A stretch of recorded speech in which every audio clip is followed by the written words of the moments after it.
Markets गिर रहे हैं और इन्वेस्टर्स पैनिक कर रहे हैं। But let me tell you one thing, यही वो समय है जब स्मार्ट इन्वेस्टर्स अपने नेक्स्ट मूव की तैयारी कर रहे हैं। हमने हमारे लास्ट वीडियो के अंदर मार्केट आउटलुक की बात करी थी। पूरे 25 साल के एनालिसिस के हिसाब से डिसाइड किया था कि मार्केट किस लेवल के पास जाके बॉटम आउट हो सकता है और आने वाले समय में मार्केट के क्या टारगेट्स हो सकते हैं। इस वीडियो में हम डिस्कस करने वाले हैं बैंकिंग सेक्टर के बारे में और कौन से स्टॉक्स ऐसे हैं जो बैंकिंग सेक्टर के नेक्स्ट बुल रन के अंदर पार्टिसिपेट कर सकते हैं। Remember one thing, stock selection is the key to success. So before we jump into the banking sector stock analysis, let's first understand a simple rule of market cycles. जरूरी नहीं है कि जिन स्टॉक्स ने last bull run के अंदर एक अच्छी रैली जनरेट की थी वही स्टॉक्स आने वाले बुल रन के अंदर भी पार्टिसिपेट करें, क्योंकि हर मार्केट साइकिल के अंदर लीडर्स चेंज हो जाते हैं। यदि हम पास्ट की बात करें, 2007-8 में जिन स्टॉक्स ने पार्टिसिपेट किया था मार्केट की रैली के अंदर, वो स्टॉक्स ने 2014-15 की रैली में पार्टिसिपेट नहीं किया। इसी तरह से जिन स्टॉक्स ने 2014, 15, 16 की रैली में पार्टिसिपेट किया था वो सब लैगार्ड थे इन 2020 से 24 की रैली के बीच में। इसी तरह से 20 से 24 के रैली के बीच में जिन स्टॉक्स ने पार्टिसिपेट किया, जरूरी नहीं है कि वही स्टॉक्स आने वाली रैली के अंदर 26, 27, 28 में वही स्टॉक्स पार्टिसिपेट करें। So the key is to find new leaders, new market leaders, ना कि उन स्टॉक्स पर भरोसा करें जो ऑलरेडी पुरानी रैली में पार्टिसिपेट कर चुके हैं। So what is the way to find out the next market leaders?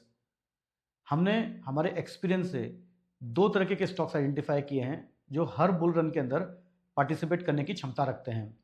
The first way is to find out those stocks जिन्होंने इस डाउनटर्न के अंदर, एक मार्केट फॉल के अंदर मार्केट से कम गिरे हैं। That means they have the strength, stability, और स्मार्ट इन्वेस्टर अभी भी उन स्टॉक्स पे बने हुए हैं। ये वो स्टॉक्स है जो फंडामेंटली स्ट्रॉन्ग स्टॉक्स है और मार्केट के अंदर इनमें अभी भी और ऊपर जाने की क्षमता बाकी है। ये स्टॉक्स मार्केट को लीड करने के लिए अभी भी रेडी हैं। दूसरे तरह के स्टॉक्स वो स्टॉक्स हैं जिन्होंने लास्ट बुल रन के अंदर पार्टिसिपेट नहीं किया है और पिछले कुछ लंबे समय से, फॉर एग्जांपल 2 साल, 3 साल, 4 साल से ये एक साइडवेज मोमेंटम में मूव कर रहे हैं। यदि इन स्टॉक्स के अंदर हमें कोई भी ब्रेकआउट मिलता है तो ये स्टॉक्स मल्टीबैगर बनने की क्षमता रखते हैं, क्योंकि स्मार्ट इन्वेस्टर्स एक लंबे समय तक स्टॉक को एक्यूमुलेट करते हैं और जब इन स्टॉक्स में ब्रेकआउट मिलता है तो ये स्टॉक्स मार्केट को लीड करने की क्षमता रखते हैं और मल्टीबैगर बनने की ताकत रखते हैं। तो हमें इन दो तरह के स्टॉक्स को आइडेंटिफाई करना है। एक स्टॉक जो मार्केट के फॉल से कम गिरे हैं और दूसरा स्टॉक जिन्होंने अपने लंबे समय का कंसोलिडेशन को ओवर किया है। ये दोनों ही तरह के स्टॉक्स मार्केट के लिए नई रैली क्रिएट करेंगे और हमें नई अपॉर्चुनिटीज प्रदान करेंगे। इन सभी स्टॉक्स को हमें हमारे पोर्टफोलियो के अंदर इंक्लूड करना है। आगे इस वीडियो में हम बैंकिंग सेक्टर के इन्हीं दो तरह के स्टॉक्स के बारे में डिस्कशन करने वाले हैं। आइए चलते हैं हमारी स्क्रीन पे और देखते हैं बैंकिंग सेक्टर के ऐसे कौन से स्टॉक्स हैं जो इस दो कैटेगरी में फॉल हो रहे हैं। आइए देखते हैं बैंक निफ्टी के कौन से स्टॉक्स पे हमको फोकस करना है नेक्स्ट बुल रन के अंदर। मेरी स्क्रीन पे आप एक एक्सेल देख रहे हैं जिसके अंदर हमने बैंक निफ्टी, जो हमारे ग्रीन से डिनोटेड है, बैंक निफ्टी ने ऑल टाइम हाई से 11% डाउनसाइड क्रिएट किया है इन द पास्ट 5-6 मंथ। नीचे जितने भी स्टॉक्स हैं जो पिंक में मेंशन है, रेड में मेंशन है, these stocks have fallen more than bank Nifty. और ऊपर जो ग्रीन में स्टॉक्स हैं, 3 stocks, Kotak Mahindra bank, HDFC bank and ICICI bank, ये तीनों ही स्टॉक्स बैंक निफ्टी के कंपैरिजन में कम गिरे हैं from its knew all time high.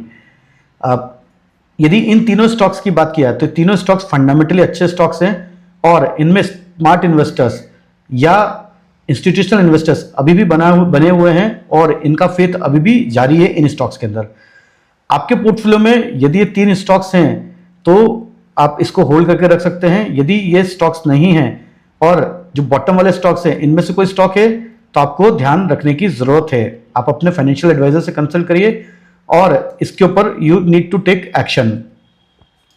एक स्टॉक जिसने बहुत अच्छा रनअप दिया था लास्ट रैली के अंदर, that is axis bank, but ये बैंक निफ्टी के कंपैरिजन में ऑलमोस्ट डबल गिरा है। दैट मीन्स कि हो सकता है कि इसमें से स्मार्ट इन्वेस्टर्स या इंस्टीट्यूशनल इन्वेस्टर्स ने एग्जिट लिया हो और प्रॉफिट बुकिंग करी हो। चांसेस यहाँ पर इसके और ऊपर जाने के कम होते हैं as compared to other banking stocks. So 3 stocks कौन से हैं हमारे फोकस के लिए? Kotak Mahindra bank, HDFC bank and ICICI bank. हम चार्ट पे चल के देखते हैं कि इनमें से किन स्टॉक्स ने कंसोलिडेशन का फेज पूरा किया है।